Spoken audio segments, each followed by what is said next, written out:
Hello সবাই, আজকে আমি আপনাদের সঙ্গে শেয়ার করব আঙ্গুরের একটি শরবত। খুবই সহজ আর তাড়াতাড়ি হয়ে যাবে। এখানে আমি আঙ্গুর নিয়েছি, ভালো করে ধুয়ে পরিষ্কার করে নিয়েছি।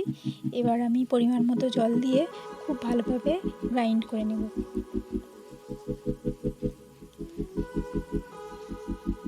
গ্রাইন্ড করা হয়ে গেছে। এবার আমি একটি গ্লাসে 1 চামচ মতো চিনি দিয়েছি।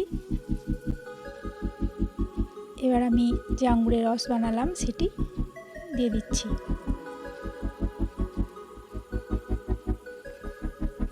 এবার আমি প্রত্যেকে দিয়ে দেব চাট মশলা।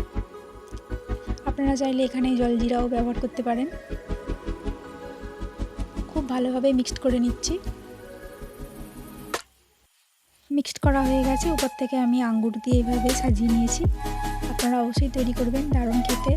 আমার চ্যানেল সাবস্ক্রাইব করবেন। ভালো থাকবেন, ধন্যবাদ।